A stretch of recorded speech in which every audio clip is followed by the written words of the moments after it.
It sat just beyond the edge of a polished, gated wall community, calm water, old trees, and a wooden dock that looked like it hadn't been touched in decades. The deed was clear. The lake, the shoreline, and everything beneath it belonged to me. The first weekend after moving in, I cast a fishing line just as the sun rose. That's when the trouble began. An hour later, a white HOA SUV pulled up near the fence line. Out stepped three people wearing matching polo shirts and expressions that screamed authority.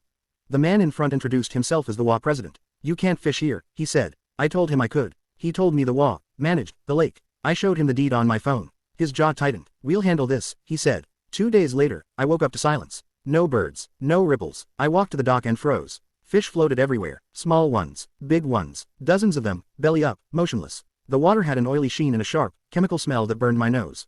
Someone had poisoned my lake. Before I could even call anyone, an email hit my inbox.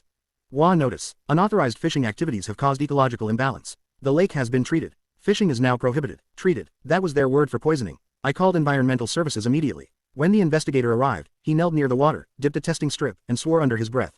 "This isn't algae control," he said. "This is industrial-grade chemical treatment." Then he asked a question I wasn't expecting. "Do you know where the overflow pipes lead?" I told him I didn't even know there were pipes. He stood up slowly. "Yeah, there are." That night, I couldn't sleep. Not because of the fish, but because of what the investigator said next. This lake isn't isolated. It feeds something underground. I just don't know what yet. The next morning, sirens woke me up. Fire trucks, city vehicles, news vans. They weren't at my house. They were inside the HOA. Residents stood outside their homes holding bottled water. Some looked angry, others looked scared. The air buzzed with confusion. By noon, the city issued a notice. "Do not use tap water until further notice." That's when the HOA president showed up at my door again. But this time, he wasn't confident. He was panicking. Collision Part 2 approximately equals 700 words. When the water stopped flowing, the HOA president didn't knock. He pounded. When I opened the door, he was sweating through his polo shirt.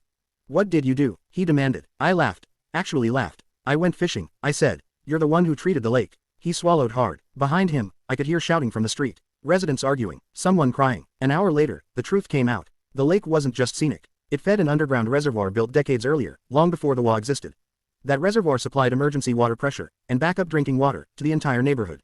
By poisoning the lake, the HOA had contaminated their own water system.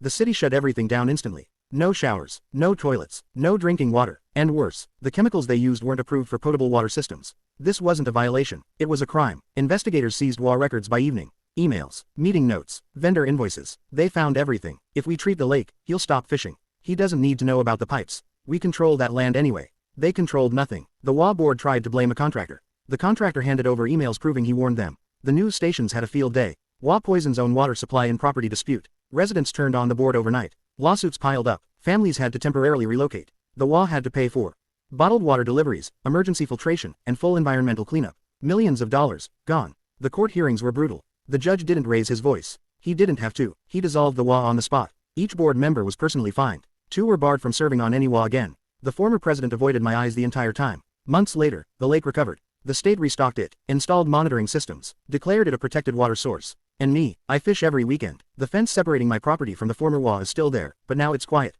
No SUVs, no clipboards, no threats.